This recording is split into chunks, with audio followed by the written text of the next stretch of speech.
গাড়ি নিচে পড়ে মরে যাবো, আমি বাড়ি যাবো না রে সারা। একটু কথা বলো না, তুমি তো আমার দিদির সামনে শিখাই দেয় নাই। এই বাচ্চার মাইরে তোমার মাথায় আমার তুই জড়াই না ধরলে আমি ঘুমাইতে পারি না। সোনা, আমি তোর ছাড়া ঘুমাইতে পারি না। এই বাবা মায়ের মতো এই বাচ্চাকে আগলে রাখছে। পারিবারিক কলহে বিচ্ছেদ হয়ে যাওয়া এক দম্পতির ছেলে সন্তান কার কাছে থাকবে তা নিয়ে আজ এক হৃদয় বিদারক দৃশ্যের অবতারণা হয় আদালতে। মায়ের কাছে থাকার পক্ষে আদালত রায় দিলেও বাচ্চাটি বাবার কাছেই থাকতে চায় বলে জানায়। পরে মায়ের কান্নাকাটি আর টানা হেঁচড়ায় আদালতের বারান্দায় এক বিশেষ পরিস্থিতি তৈরি হয়। এই পরিস্থিতিতে আদালত রায় পুনর্বিবেচনা করে বাচ্চাটিকে আপাতত বাবার কাছে রাখার আদেশ দেন।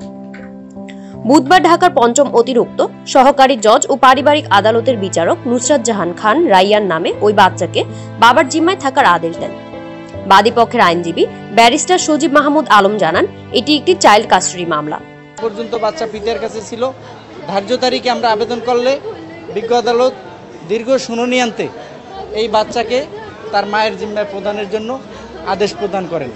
ইতিমধ্যে 19 দিন বাচ্চাকে তার বাবা নিয়ে এসে তার কাছে রেখে হয়তোবা 8-9 বছর বাচ্চার বয়স বিভিন্ন কথাবার্তা বিভিন্ন বুঝাইয়া বিভিন্নভাবে বাচ্চাকে ম্যানেজ করে যে কোনোভাবেই হোক তুমি তোমার মায়ের কাছে যাবা না। এর মধ্যে 25 দিন আগে বাচ্চার মা বাচ্চাকে 60 টাকা দিয়ে বাসা থেকে বের করে দেয়। চিরকুটে বাবার নাম্বার লিখে দিয়ে বলে চলে যা। পটুয়াখালী শহরে গিয়ে বাচ্চা তার বাবাকে ফোন করে। পরে বাবা তার বোনকে সেখানে পাঠিয়ে বাচ্চাটাকে নেন। বাবা পটুয়াখালীতে যান। এয়ারপোর্ট থেকে বাচ্চাটা বাবার কাছেই ছিল। এর মধ্যে মা কোর্টে একটি পিটিশন দিয়ে বাচ্চাকে ফেরত নিতে গত 12 তারিখে আদালতে আদেশ দেন বাচ্চাকে মায়ের জিম্মায় ফেরত দিতে। তিনি আরো বলেন, আদালত যেহেতু আদেশ দিয়েছেন বাচ্চাকে মায়ের জিম্মায় ফেরত দিতে, আদালতের নির্দেশে বাচ্চার বাবা তাকে আদালতে নিয়ে আসে। বাচ্চার মাও আসে তাকে জিম্মায় নিতে, কিন্তু বাচ্চাটা মায়ের কাছে যেতে চায় না। কোনোভাবেই সে মায়ের কাছে যাবে না। আমরা বিপাকে পড়ে গেলাম। তখন আমরা আবেদন পুনর্বিবেচনার আবেদন করি। আদালত ক্যামেরা ট্রায়ালে বসে শুধু বাচ্চাকে নিয়ে তার সঙ্গে একা কথা বলে। বাচ্চাটা জানায় সে বাবার সঙ্গে থাকতে চায়। তখন আদালত আগের আদেশ পুনর্বিবেচনা করে আগামী 18 জুন পর্যন্ত তাকে বাবার জিম্মায় থাকার আদেশ দেন। এদিকে এমন আদেশ শুনে কান্নায় ভেঙে পড়েন মা শারমিনা রিমা। ছেলেকে সোনা সোনা বলে ডাকতে থাকেন তিনি। 25 দিনে আমার সোনা চেঞ্জ হয়ে গেছে। এখানে উঠতে বসো, না ওখানে কষ্ট। আপনার ছেলে তো তার মামাদের উপর এখানে বসে বাবারে ও বাবারে তুই আমার একটু আদর করে জায়গায় কতদিন এসে আমি ঘুমাই না, তুই জানো। এই সময় ছেলেকে কাছে নিতে চান শারমিন রিমা। তবে রাইয়ান মায়ের কাছে যেতে চায়নি। কেন যেতে চাও না জানতে চাইলে সে বলে, মা আমাকে মারে, মা নিজেই আমাকে বের করে দিয়েছে। তখন শারমিন বলেন, 25 দিনে আমার ছেলেটা চেঞ্জ হয়ে গেছে, ও ওর বাবার সেখানে কথা বলছে। তখন রাইয়ান বলে, তুমি তো আমাকে দিয়েছো, বাবা কিছু শিখিয়ে দেয়নি।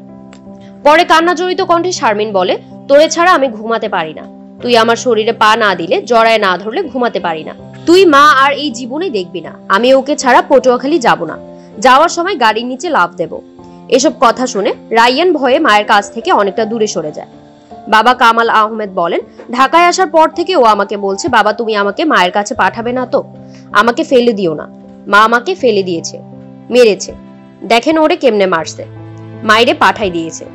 পরে তিনি ছেলেকে ছুঁয়ে দেখতে যান। 2022 সালের 20 অক্টোবর কামাল ছেলেকে আনতে গ্রামের বাড়িতে যান। তবে শারমিন ছেলেকে দেননি। এরপর ছেলেকে দেখতে গেলে তারা ছেলে ধরা বলে মারবে মরবে হুমকি দেন। এর মধ্যে ব্যবসায় মন্দার কারণে কামাল ভরণ পোষণের টাকা দিতে পারেনি। শারমিন লিগ্যাল এইডস অফিসে অভিযোগ করেন। পরে আদালতে ছেলের ভরণ পোষণ বাবদ 4000 টাকা নির্ধারণ করে দেন। কামালকে ছেলেকে মাসে 3 থেকে 4 বার দেখা করার অনুমতি দেওয়া হয়, কিন্তু শারমিন কামালকে রাইয়ানকে দেখতে বা ফোনে কথা বলতে দিতেন না। পরে রাইয়ানকে তার মা গ্রামের একটি প্রাইমারি স্কুলে ভর্তি করিয়ে দেন। সে গ্রামে তেমন লেখাপড়া করতো না, দুষ্টুমি করতো। শারমিন রাইয়ানকে দেখভাল না করে নির্যাতন করেন, অভিযোগ তুলে ছেলেকে নিজের কাছে চেয়ে মামলা দায়ের করেন।